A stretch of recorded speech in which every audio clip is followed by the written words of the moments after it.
Welcome everyone. In this video, we're going to do the next installment of my tank tours. And this one's going to feature my 75 gallon. So let's dive right in here at Patty's Aquatics.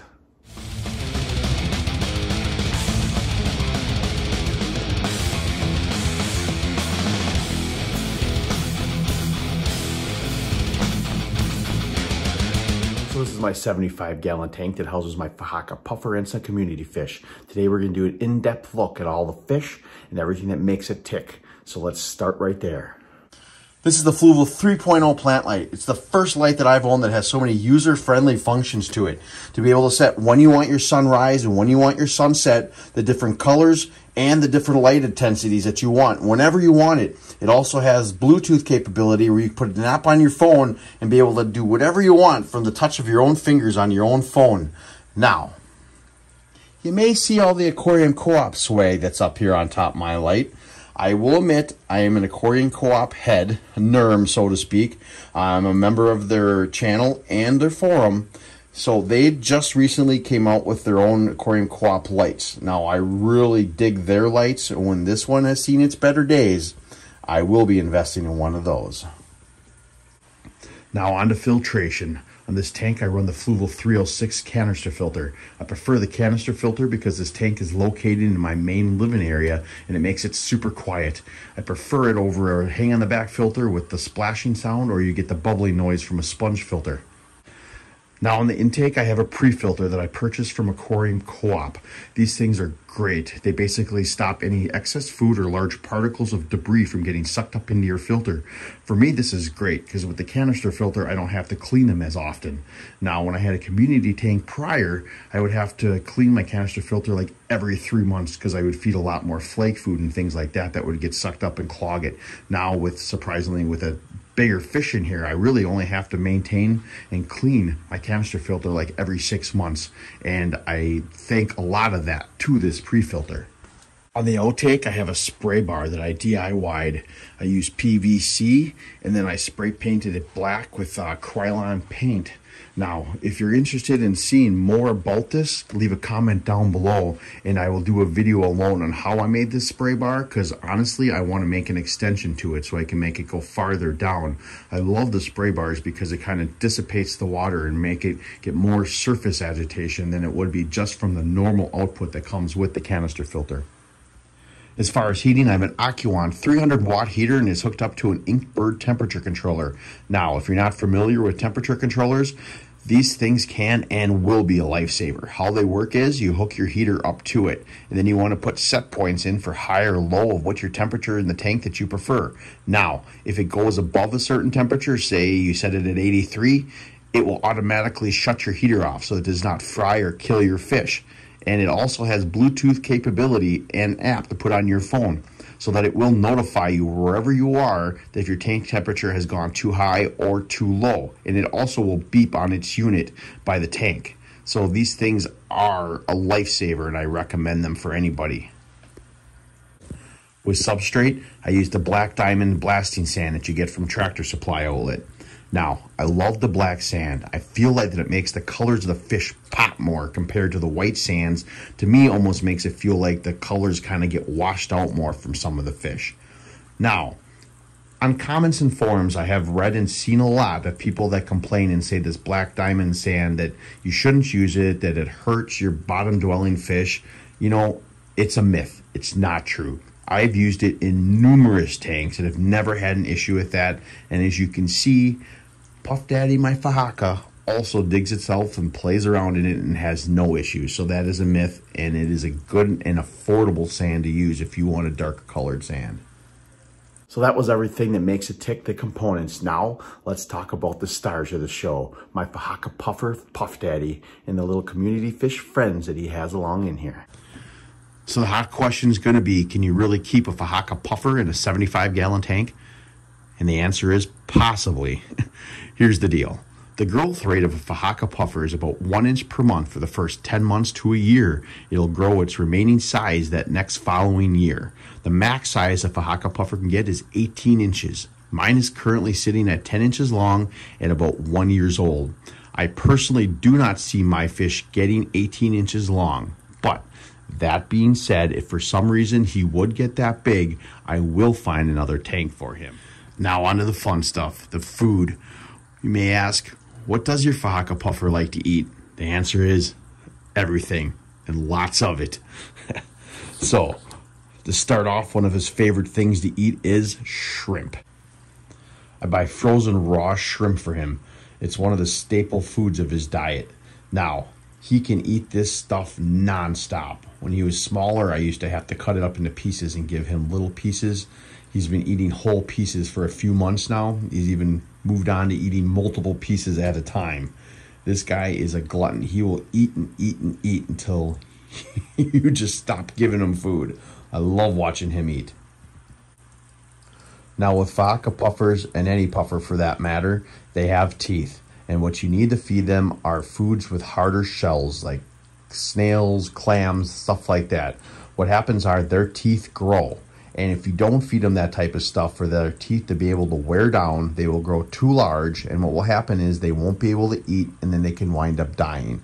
Or what you have to do then is take them out of your tank and clip them yourself, which is something I personally don't want to do. So, moving from there, we'll go to the next food we're going to talk about, which is snails, which is his all-time favorite by far. He eats these things like I would down a dish of M&Ms. Now, I breed ramshorn snails, Malaysian trumpet snails, and I have been trying to breed some mystery snails for him to eat. Now, this guy can eat hundreds of them if you throw them in there. Snails are just a delicacy to him. Other things he likes to eat are night crawlers. He sucks them up like noodles. I feed him clam in the half shell. It's a frozen half shell that's prepared from a few different food companies. He doesn't care for them as much. I thought he would like them more, but I do feed them still once in a while because of the hard shell with his teeth. I also feed him red claw crabs. I picked these up at my local PetSmart. I got a funny story regarding them. When I went to go get these, the girl at the fish section, she's like, well, what size tank you putting them in? And I'm like, well, it really don't matter. I'm going to be feeding them my puffer fish. And she's like, well, we're not supposed to sell these as feeders, but I'll give them to you this time because they've been here for such a long time. And I'm like, well, I'm just not going to say nothing next time.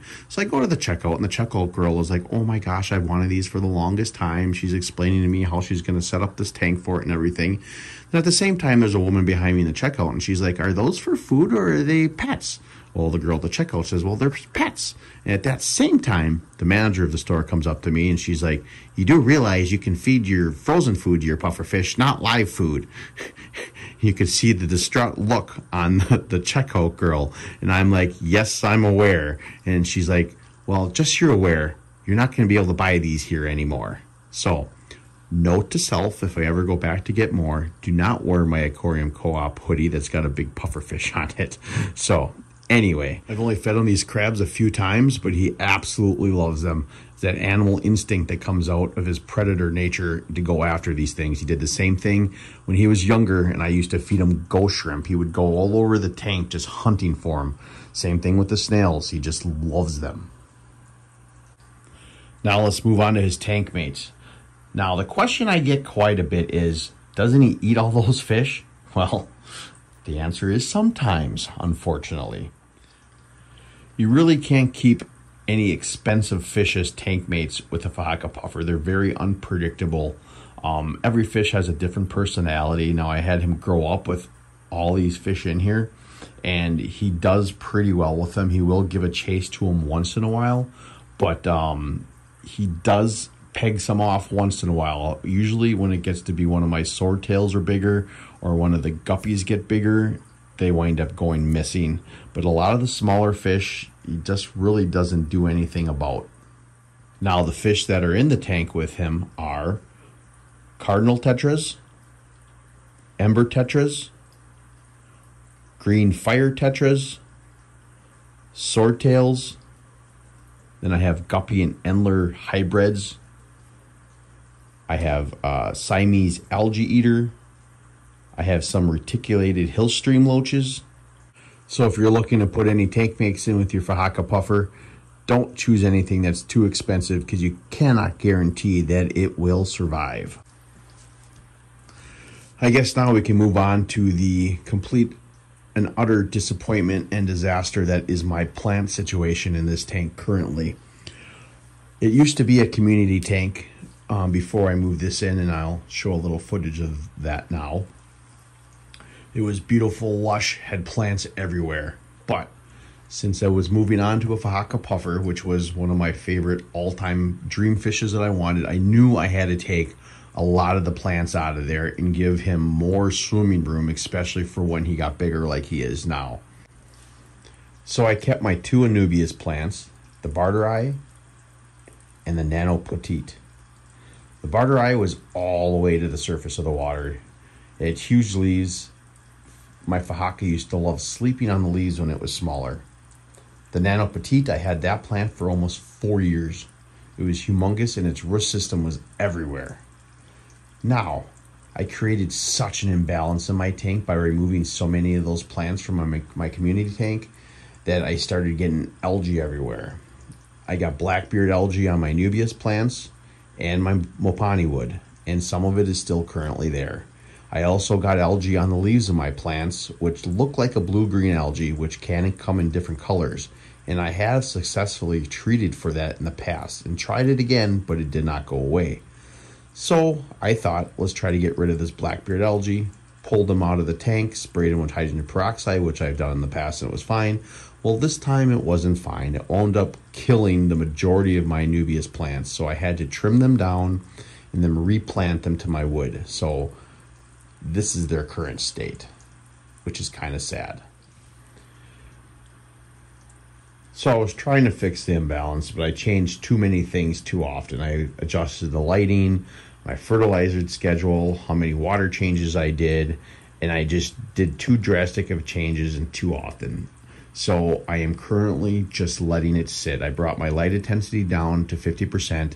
It was at 80 to begin with, and I am just going to let it sit for a few months, and I feel like it has been starting to help. But I guess we can talk about the plant that is growing crazy in this tank, and that's my Java moss. I bought a little clump of this and attached it to this piece of wood probably like 6 months ago, and it has just took off. I have to trim it pretty much every week, but it is one big glob of furriness that the fish love to go hide in and hide from their best buddy there, Puff Daddy. And then some of the other plants I do have in this tank is my pink flamingo crypt, which is pretty slow growing, but I can't wait for it to get bigger. And then also my Lucens crypt. Now this one I bought two of probably like, again, 4 years ago. And it propagates itself, but it is a very slow grower. But that is perfect in this tank with my Fahaka puffer. That was a tour of my 75-gallon tank. I hope you liked it. If you did, please give it a like. And if you're new here, please think about subscribing. I have a lot of content coming up in the future. And hit that notification bell because you don't want to miss anything.